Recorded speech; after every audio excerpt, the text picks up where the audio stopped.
Have you ever stood in the ruins of an ancient city and felt a chill run down your spine? It is the feeling that you're re-standing on the ghosts of a civilization far grander than our own. A world that was once the center of everything, now just dust and echoes. History is filled with stories of empires that believed they would last forever. They built monuments to their own eternity, forged laws in stone, and commanded armies that seemed invincible. But in the end, they all fell. And the reasons why are a haunting reminder of how fragile civilization truly is. What if the same forces that brought them down are at work today? Let's start with the big one, the one everyone thinks of, Rome. For 1,000 years, the Roman Empire was the known world.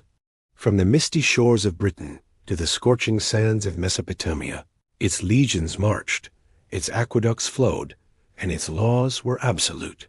At its height, Rome was a glittering metropolis of over 1 million people, the heart of an empire that shaped the very foundations of Western civilization. But then, the cracks began to appear. It wasn't a single event, but a slow, agonizing decay. A death by 1,000 cuts. Historians talk about the crisis of the 3rd century, a period of nearly 50 years where the empire almost tore itself apart. Imagine an empire with at least 26 different emperors in just 5 decades, most of whom were assassinated. Constant civil war drained the treasury and weakened the borders. The economy spiraled into hyperinflation. The silver denarius, once the bedrock of Roman currency, became nearly worthless. The government, desperate for cash, debased the coinage, melting down old coins and mixing them with cheaper metals. This destroyed public trust and shattered the trade networks that were the lifeblood of the empire. At the same time, the climate was changing. A period of colder, drier weather, known as the Late Antique Little Ice Age, led to crop failures and widespread famine. People were starving. And with malnutrition came disease. Plagues, like the plague of Cyprian, swept through the empire, killing millions and decimating the population. Entire cities were abandoned. The army, once a source of pride, became a hollowed-out shell, increasingly reliant on foreign mercenaries who had little loyalty to Rome itself. When the so-called barbarian tribes, like the Goths and Vandals, many of whom were themselves fleeing climate change and other pressures, began to push against the borders, Rome was too weak, too divided, and too broke to stop them. The final sack of Rome in 476 AD wasn't the cause of the fall. It was merely the tombstone on a grave that had been dug for centuries. But Rome wasn't the only giant to fall. Let's travel across the world and back in time to the dense jungles of Central America. Here, the Mayan civilization flourished for over 2,000 years. They weren't a single unified empire like Rome, but a network of powerful city-states. Tikal, Calakmul, Palenque. They were brilliant astronomers, mathematicians who invented the concept of zero, and architects who built towering pyramids that pierced the jungle canopy. Their cities were vibrant hubs of art, science, and religion. For centuries, they dominated the region. And then, around 900 AD, it all went silent. In what's known as the Terminal Classic Collapse, the great southern cities were abandoned. One by one, the people simply walked away. A jungle grew back, swallowing the stone temples and grand plazas whole. For centuries, their fate was one of history's greatest mysteries. What happened? Unlike Rome, there were no barbarian hordes at the gates. The answer, researchers now believe, was written in the earth and the water. The Maya lived in a precarious environment, with a long dry season every year. They were masters of water management, building intricate systems of reservoirs and canals to survive. But as their population boomed, they were forced to clear more and more of the jungle for agriculture. This widespread deforestation had a devastating effect on the local climate, making the droughts even more severe. Core samples taken from lake beds in the region show a period of prolonged, intense drought that coincided exactly with the collapse. The reservoirs dried up, the crops failed. The delicate balance the Maya had maintained with their environment was shattered. Political instability followed. The divine kings, who claimed to mediate with the gods for rain and prosperity, lost their authority. We see evidence of this in the final inscriptions. A desperate surge of warfare and ritual. And then, nothing. The people scattered, moving to smaller villages or north to the Yucatan Peninsula, leaving the great cities to the jaguars and the ghosts. It was a collapse born not of invasion, but of environmental suicide.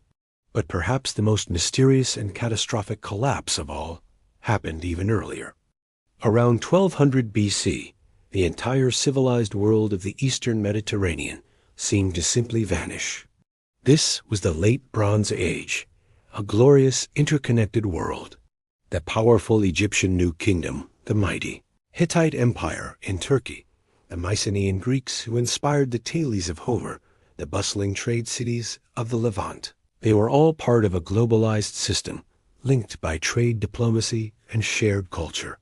Palaces were filled with goods from across the sea, and kings addressed each other as brother. It was a golden age. And in the space of a single generation, it was all gone. Great cities were burned to the ground and never reoccupied. Literacy vanished from entire regions for centuries. Trade routes were severed. The world plunged into a dark age that would last for over 300 years. This is the Late Bronze Age collapse. For years, scholars blamed a single culprit, mysterious invaders from the sea, known only from Egyptian records as the Sea Peoples.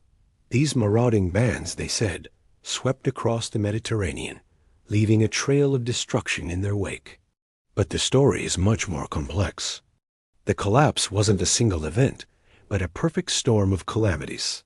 A system's collapse where every part of their interconnected world failed at once. Evidence points to a mega-drought far worse than the one that struck the Maya, which caused widespread crop failure and famine across the entire region. This led to mass migrations and social unrest.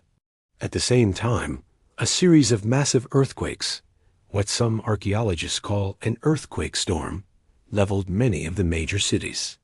The international trade networks, which were essential for distributing vital resources like tin for making bronze, broke down. With no trade, there was no bronze. With no bronze, you can't equip armies or make tools. The complex palace economies, which controlled every aspect of life, were too rigid to adapt. They shattered. The Sea Peoples weren't the cause of the collapse. They were a symptom of it. Desperate people displaced by the same catastrophes, taking advantage of the chaos. It was a domino effect, a cascade of failures that brought an entire world order crashing down. So what do we take from these stories of ruin? The Romans, the Maya, the Bronze Age kingdoms. They seem so distant, their concerns so ancient. But the echoes are impossible to ignore. Economic inequality, political polarization, environmental degradation, climate change, mass migration, the fragility of complex global systems. Does any of that sound familiar? These empires weren't destroyed by singular, sudden events. They were undone by a slow accumulation of problems they refused or were unable to solve. They became victims of their own success, growing so complex and rigid that they lost the ability to adapt. Their foundations rotted from within long before the final push came from the outside. History isn't just a collection of stories about the dead. It's a mirror. It shows us what we are, where we've been, and the potential paths that lie before us. The ruins of these great empires are not just tourist attractions. They are warnings. They stand as silent testaments to the fact that no civilization is guaranteed to last forever. The future is not written. The choices we make or fail to make today will determine what story future archaeologists tell about us. Will they stand in our ruins and wonder what went wrong? Or will they see us as the ones who saw the cracks forming and had the wisdom and the courage to fix them? What do you think is the biggest lesson we can learn from these ancient collapses? Let me know your thoughts in the comments below. And if you found this journey into the past as fascinating as I do, make sure to hit that like button and subscribe for more deep dives into the stories that made us who we are. Thanks for watching.